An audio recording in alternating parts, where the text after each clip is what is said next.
Hey guys, welcome back to our channel అరసంజు. మీరు కనుక ఫస్ట్ టైం మా ఛానల్ చూస్తుంటే ప్లీజ్ మా ఛానల్ని సబ్స్క్రైబ్ చేసుకోండి, లైక్ చేయండి, షేర్ చేయండి. ఇటువంటి మంచి మంచి కంటెంట్ తోటి మళ్ళీ మేము ముందుకు వస్తూనే ఉంటాము. సో ప్రీవియస్ వీడియోలో చెప్పాను కదా, మనం విజయనగరం నుంచి పూరికి అయితే వచ్చేసాము. సో పూరి ఏంటి అనేసి అనుకుంటున్నారా? సో మేము కూడా ఫర్ ద ఫస్ట్ టైం వస్తున్నాము. పూరి జగన్నాథ్ టెంపుల్ చూడడానికనే వచ్చామన్నమాట. సో ఈ వీడియోలో పూరిలో ఉన్న ఇన్ఫర్మేషన్ గురించి అంతా నేను మీతో షేర్ చేసుకుంటాను. సో విజయనగరం నుంచి మేము ఆల్మోస్ట్ 10 o'clock అలాగా ట్రైన్ క్యాచ్ చేసుకుని పూరికి స్టార్ట్ అయిపోయామన్నమాట.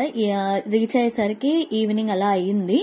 మేము హోటల్ బుకింగ్స్ ఏది ప్రయర్గా చేసుకోలేదు, ఎందుకంటే పూరిలో మీరు ఎప్పుడన్నా వెళ్ళారు అంటే మీరు మేక్ షూర్ అది ఓన్లీ 12 hours ఉంటుంది. ఎక్కడైనా కూడా రూమ్ అకామిడేషన్ జనరల్గా అయితే 24 hours అనుకుంటాం కదా, సో అక్కడైతే అలా ఉండదు. ఇదైతే మీరు ఖచ్చితంగా గుర్తు పెట్టుకోండి.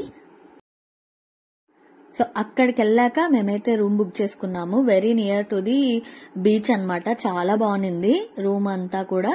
సో ఫస్ట్ అయితే మేము ఫ్రెష్ అప్ అయిపోయి దర్శనానికి అయితే వెళ్ళిపోదామని చెప్పి స్టార్ట్ అయ్యామన్నమాట. సో పూరిలో ఎన్ని గుళ్ళు ఉంటాయి అంటే అసలు మనం లెక్క పెట్టలేనంత గుళ్ళు ఉంటాయి. సో అన్ని కూడా చాలా చాలా డిఫరెంట్ ఆర్కిటెక్చర్ తో ఉంటాయి అన్నమాట. ఇలా పెద్ద పెద్ద బొమ్మలు ఉన్నాయి, చూసారు కదా. సో ఇవి వచ్చేసి the streets of Jagannath temple. So ఇక్కడంతా కూడా మనకి ఓన్లీ 2 wheelers వరకు అలో ఉంటుంది.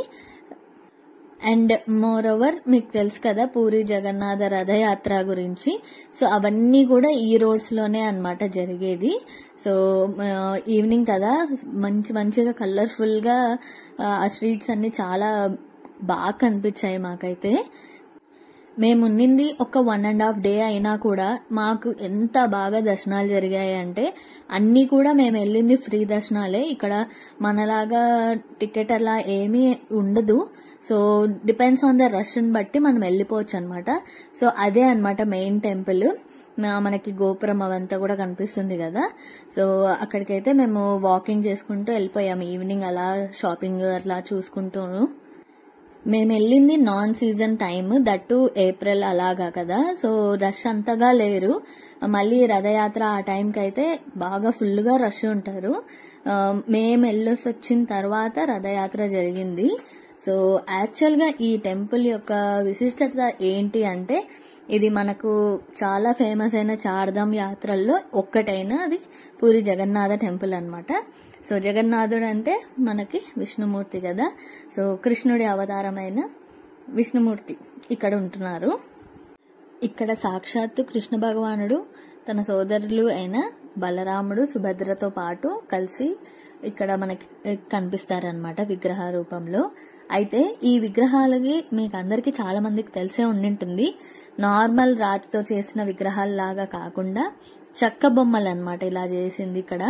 సో నేను ఫోటో కూడా మీకు ఇక్కడ ఇన్సర్ట్ చేస్తాను. ఎవరైనా ఇంతవరకు పూరి విగ్రహాలు ఎలా ఉంటాయో తెలియని వాళ్ళకి ఒక ఐడియా వస్తుంది కదా. సో ఇదైతే టెంపుల్ దగ్గరలో ఉన్న ఇంకొక టెంపుల్ అన్నమాట. ఆర్కిటెక్చర్ అయితే చాలా బాగుంది. అండ్ ఇది వచ్చేసి ద మెయిన్ ఎంట్రన్స్. ఇక్కడ నుంచి ఇంకా మొబైల్స్ అలో ఉండదు మనకి. లోపల ఏది కూడా మనం షూట్ చేయడానికి ఉండదు అనమాట. మొబైల్స్ కూడా మొబైల్ లాకర్స్ లో పెట్టేయాలి. అండ్ మనకి దీని తర్వాత ఎక్కడన్నా మొబైల్స్ కనిపించినా కూడా చాలా కష్టం అన్నమాట. సో ఇక్కడ ఇమేజ్ చూపించాను కదా, ఇలానే ఉంటాయి, same ditto as it is ఉంటాయి. కానీ చాలా చాలా పెద్ద విగ్రహాలు. అసలు మేము ఎక్స్పెక్ట్ కూడా చేయలేదు, అంత పెద్దగా ఉన్నాయి అన్నమాట విగ్రహాలు. టెంపుల్ కూడా చాలా పెద్దది. మనకి 4 sides కూడా మనకి ఎగ్జిట్స్ ఉంటాయి, east, west, north, south. So మీరు వెళ్ళినప్పుడు కొంచెం జాగ్రత్తగా ఎగ్జిట్ అయ్యేటప్పుడు చూసుకొని రండి. ఎందుకు పూరి ఇంత చార్ధామ్ యాత్రల్లో ఒక్కటిగా ఫేమస్ అయ్యింది అంటే ఇక్కడ సాక్షాత్తు కృష్ణ భగవానుడి గుండె ఇక్కడ ఉంది అని చెప్పి ఇప్పటికీ నమ్ముతారనమాట. అందుకే అలాగా మనకి దాని యొక్క విశిష్టత వస్తూనే ఉంది. ఇదొక్కటే కాకుండా ఈ పూరి విగ్రహాలకి ఉన్న పెద్ద పెద్ద కళ్ళు కూడా చాలా అట్రాక్షన్ అన్నమాట మొత్తానికి కూడా. సో ఆ పెద్ద కళ్ళు వచ్చేసి ఏంటి అంటే symbolises the divine vision and also the wisdom అన్నమాట. సో మనకి చూడంగానే చాలా మెస్మరైజింగ్ గా అనిపిస్తాయి విగ్రహాలు కూడా.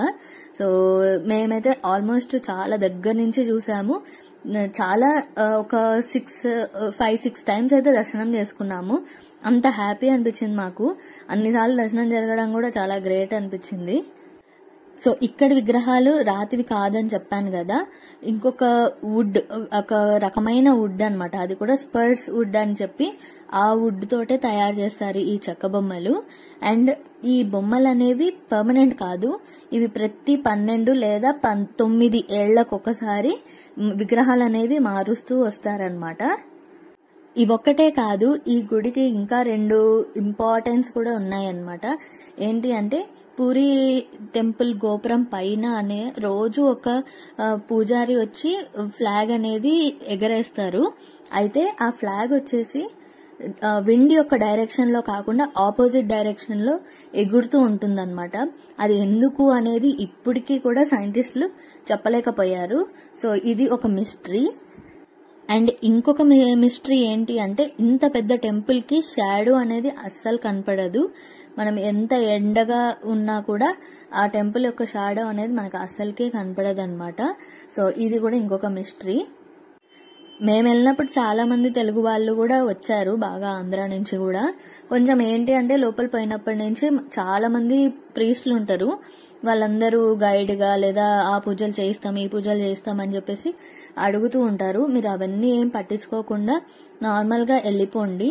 సో మనకి అదంతా కూడా ఏం అవసరం లేదు, ఫ్రీగా దర్శనం అయిపోతుంది అనమాట. ఈ టెంపుల్ యొక్క ఇంకొక విశిష్టత ఏంటి అంటే ఇక్కడ మహాప్రసాదం.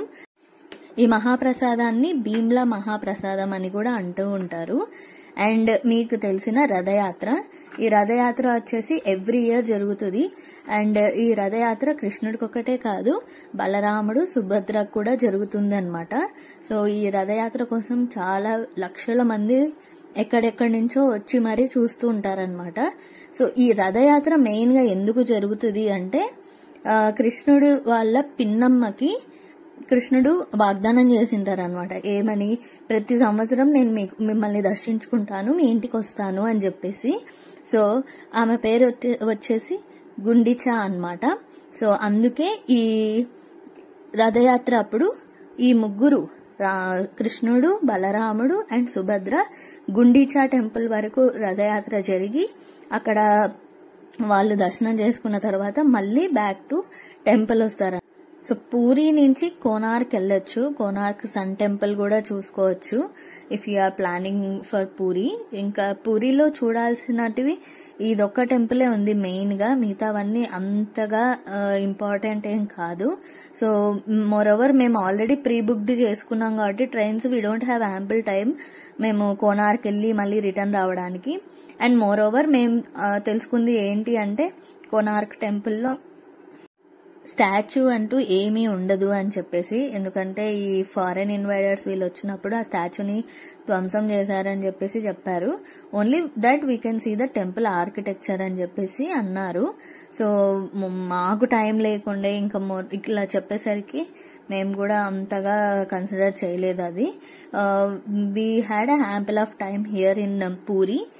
అండ్ మళ్ళీ ఇంకొకసారి దర్శనంకి వెళ్ళాము మార్నింగ్ బీచ్ చూసుకున్న తర్వాత. సో ఫుల్ ఫ్లెడ్జ్డ్ గా అయితే పూరిని ఎక్స్ప్లోర్ చేయగలిగామని చెప్పొచ్చు.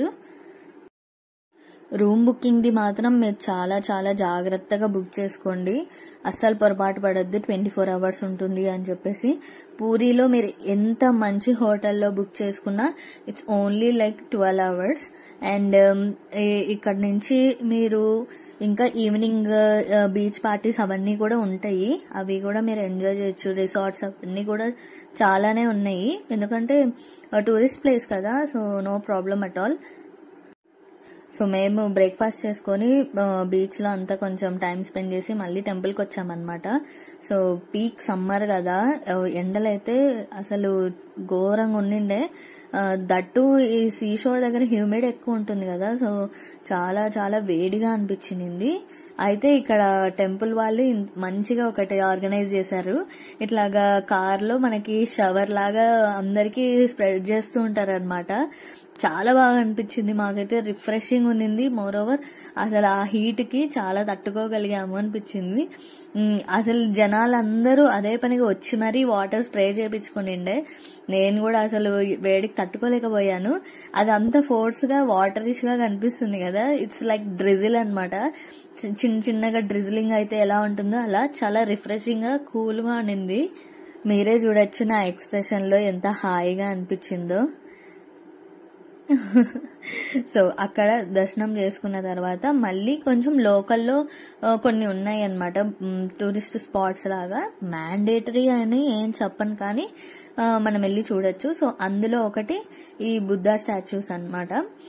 కొంచెం చూడ్డానికి చాలా కొత్తగా అనిపించింది మాకు, ఎందుకంటే మేము ఎప్పుడు బుద్ధిస్ట్ టెంపుల్కి వెళ్ళింది అయితే లేదు. సో ఇక్కడైతే మొత్తం కార్వింగ్ చేస్తుండే, స్టోన్ కార్వింగ్. సో అక్కడ ఇలా డిఫరెంట్ స్కల్ప్చర్స్ అన్ని కూడా కార్వింగ్ చేస్తుండే అనమాట. సో మాకు కొంచెం టైం దొరికింది, మంచిగా చూసుకున్నాం కూడా. సో అక్కడ మేము వెళ్ళిన టైంకి ఆ బుద్ధిస్ట్ టెంపుల్ క్లోజ్ చేశారు. ఈవెన్ దో మేము వెళ్ళింది అరౌండ్ లైక్ 10 o'clock 10:30 అయినా కూడా క్లోజ్ చేశారనమాట. నాకు ఈ ఐడల్ అయితే చాలా బాగా నచ్చింది. అసలు ఆల్మోస్ట్ 7-8 feet ఉంటుంది, కానీ చాలా బాగా చేశారనమాట. సో ఇదిగో చెప్పాను కదా మీకు కార్వింగ్ చేస్తూ ఉంటారని, లైవ్ లో మనం చూస్తూ ఉండొచ్చు అక్కడే. సో వీళ్ళందరూ కొన్ని తరతరాలుగా ఆ ఆర్కిటెక్చర్ మీదనే వర్క్ చేస్తున్నారనమాట. సో బుద్ధిస్ట్ టెంపుల్స్ అంటేనే మనకి ఇలా చూడంగానే పీస్ఫుల్ గా అట్లా అనిపిస్తుంది కదా, మాకు కూడా చాలా బాగా అనిపించింది.